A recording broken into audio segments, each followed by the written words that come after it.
It began as nothing more than a crumbling shell, stone walls weathered by time, a leaking roof where swallows nested, and the faint smell of hay lingering in the air. A place once built for cattle, forgotten by people, waiting in silence for its second life. "My name is Thomas Bennett," the architect says softly, his hand resting on the rough stone of the outer wall. A quiet pride glimmers in his voice, though it is not the pride of ownership, but of renewal.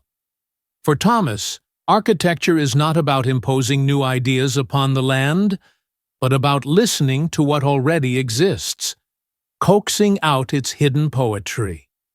He lives within this building now, a home once unthinkable in its original form. What was a derelict cowshed, ignored and overlooked, is today an award-winning home. But in Thomas's eyes, it is less about prestige and more about proving that beauty often hides beneath neglect, waiting only for someone to see it. Thomas first came across the shed on a gray afternoon. He had been walking the countryside with his sketchbook, searching not for projects, but for stillness. Beyond a hedgerow, tucked into a slope of land, he saw it, a small, sagging structure of stone and timber, almost swallowed by wild grass and bramble. To most, it was ruin. To Thomas, it was invitation. This place had nothing, he recalls, no electricity, no plumbing, no roof worth saving. And yet, it spoke. It spoke of laborers who once tied their animals here on frosty mornings, of doors opening to the sound of milk pails clanging, of lives lived simply but with rhythm. It spoke of endurance, that even abandoned, the bones of the structure stood. Within weeks, he had purchased it. Friends questioned the decision. Why here? They asked. But Thomas felt that he wasn't choosing it. The shed had chosen him. The transformation was neither quick nor simple. Architecture rooted in respect rarely is. The shed was humble.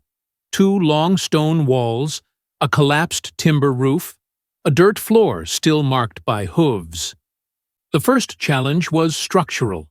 Stones had slipped over decades of rain and frost, threatening collapse.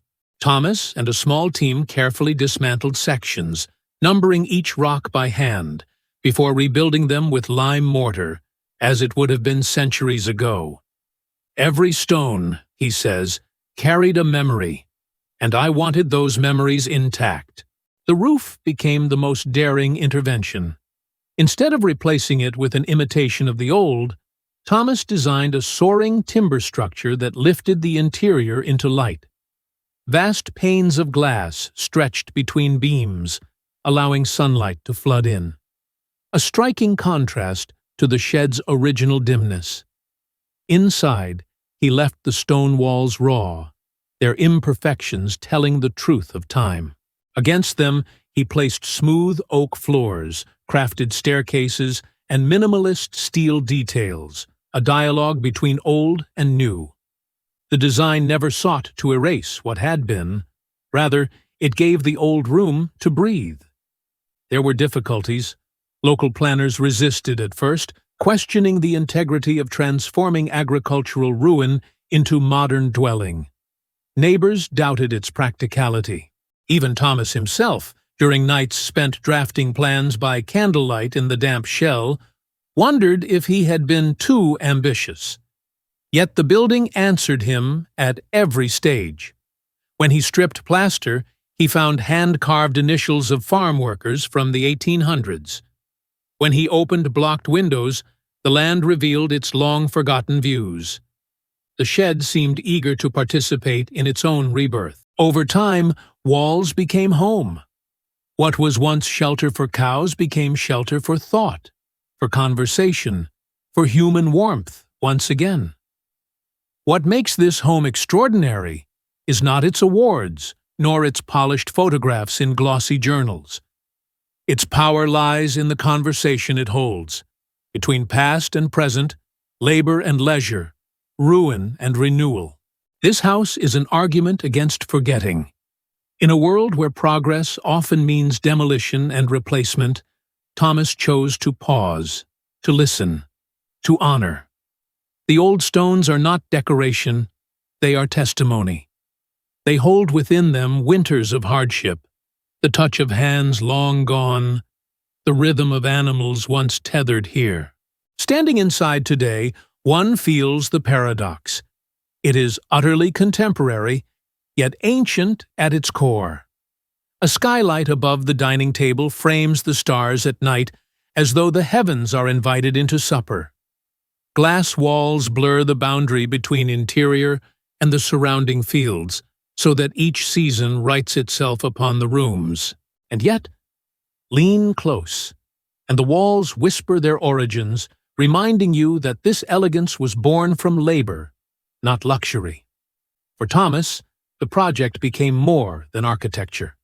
It became meditation. In every ruin, he reflects, there is a lesson about time. We tend to think of decay as an end, but decay is just part of the story. Renewal is the other half. The house embodies this philosophy. It is not a denial of death, but a continuation of life.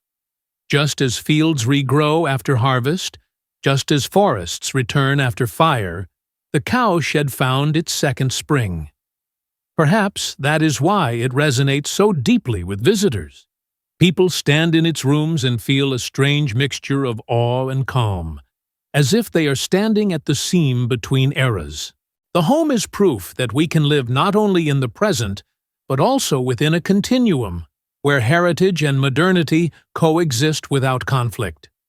In the quiet evenings, Thomas sometimes sits by the wide window overlooking the pasture. He imagines the animals that once stood here, their breath misting in the cold, their hooves pressing into the earth. He imagines the farmers who tied their lanterns to wooden beams, unaware that their shed would one day become an architect's dream. It humbles him, because at its core, the building's beauty is not his creation. It belongs to the land, the history, the people who came before. He merely uncovered it. And so, what was once a derelict cow shed now breathes again, not as monument, not as museum, but as living proof that even the humblest of places can be transformed into poetry if only someone dares to listen.